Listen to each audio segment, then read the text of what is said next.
Zoé de Berry. Berry, Martine reste là, Berry. Berry, c'est un beau lac. C'est l'eau des escales. Hein? Oui, l'eau est frette. On peut boire cette eau-là. C'est l'eau des SK. Je l'ai toujours dit. SK, ça vient de chez nous. Donc, le lac Berry, c'est cette eau-là qu'il y a dedans. Bienvenue. Il y a un beau camping à bord de ça pour y venir. Taverne en plus. Hein? Oui, on fait de la pub. M. Odette, on va être content. Zoé. Bonjour. Une dame âgée a fait préparer une procuration générale devant notaire. Elle a nommé 3 personnes comme mandataires. J'espère qu'ils ne sont pas les 3 en même temps, sinon ça va être le bordel. Cependant, le notaire n'a remis que l'original de la procuration à la dame et aucune copie n'a été remise aux 3 mandataires. Pire,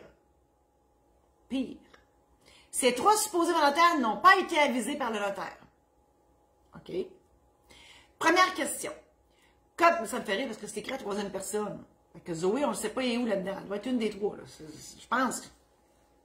Première question. Comment ces 3 personnes peuvent-elles savoir qu'elles sont mandataires si ni le notaire ni la dame âgée ne les a avisées? Vous avez entièrement raison, Zoé. C'est sûr que si on ne le sait pas, on ne pourra pas agir. Deuxième question. Ces 3 mandataires ne devraient-ils pas recevoir automatiquement une copie de la procuration du notaire opérant? Puis je vais y aller avec la 3e question parce que ça va se compléter. On me dit qu'il est possible que madame ne désire pas que ces mandataires se servent du mandat, ou répondez à la question, du mandat dans l'immédiat et les avisera à un moment qu'elle juge opportun. Est-ce légal? Effectivement. Moi, c'est pas tous les notaires qui pensent de même, mais moi, je considère qu'une procuration, c'est un acte d'exception. Une procuration, là, écoutez, on a des pouvoirs dans la vie, vendre, acheter, transiger, dépenser, faire rapport d'impôt, blablabla, n'importe quoi. Puis quand vous faites une procuration, vous dédoublez vos pouvoirs en faveur d'une autre personne. Donc, il y a 2 personnes qui peuvent jouer sur votre patrimoine. On comprend-tu que c'est un chèque en blanc qu'on donne à quelqu'un? Avec une procuration générale, là, le mandataire peut vendre votre maison. Ça serait comme d'adon que vous soyez au courant. Pour ma part, une procuration, on fait ça que si on n'est pas en mesure physiquement de faire les choses. Soit qu'on est à l'extérieur du pays ou du Québec, soit qu'on n'est plus capable de marcher, on n'est plus capable de gérer nos affaires, mais qu'on a toute notre tête. Donc ça, c'est une procuration. Et effectivement, oui, moi, la copie de la procuration, je vais la donner à la personne qui l'a faite.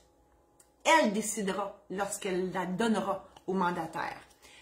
Par contre, je suggère fortement aux gens, donc si vous faites une procuration, demandez aux mandataires que vous nommez s'ils veulent être mandataires. Parce que si vous nommez, là, il y en a 3, mais si les 3, ils ne veulent rien savoir de faire ce job-là, mais on retombe au point de départ. Ils vont tous renoncer à leur charge, puis il n'y a pas personne qui va vouloir s'occuper des biens de la personne. Donc, il faut s'assurer que ces mandataires-là sont au courant et qu'ils veulent exercer cette charge-là au moment opportun seulement. Je vous invite à consulter mon site internet marie-josée-saint-laurent.com où je vous offre une foule d'outils utiles en matière de testament, mandat d'inaptitude, aide médicale à mourir, mariage, succession, formation en démarrage entreprise, conférences en ligne. Si vous voulez que j'aille faire une conférence que j'appelle une showférence, c'est pas une conférence, c'est pas un show, c'est une showférence, c'est le terme à la mode. Faites-moi signe, bien évidemment, ça prend un minimum de personnes pour que je puisse me déplacer, mais ça me ferait tellement plaisir d'aller vous voir et de vous jaser ça pendant 1 heure, 2 heures, de vous raconter des anecdotes qui se sont réellement passées dans mon bureau. Si vous voulez avoir ces anecdotes-là, j'ai écrit une trilogie qui est disponible sur maisondédition-saint-laurent.com qui s'appelle Les mémoires de la maîtresse récidive et les secrets de la maîtresse. Il y a aussi sur le même site de la maison d'édition les aides-mémoires dont je parlais tantôt.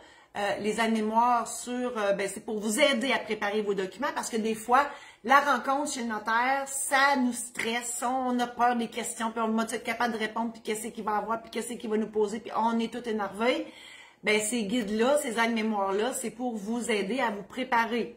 Donc, il y en a un sur les testaments, un sur les mandats d'inaptitude. Pour ces 2-là, on vous donne gratuitement celui de l'aide médicale à mourir pour préparer votre mariage, pas juste la cérémonie, là, toute la patente, et de régler une succession, j'en ai parlé tantôt. Donc, voilà, c'est ce que je vous offre. Je vous invite aussi à partager cette chronique-là pour en faire bénéficier vos amis.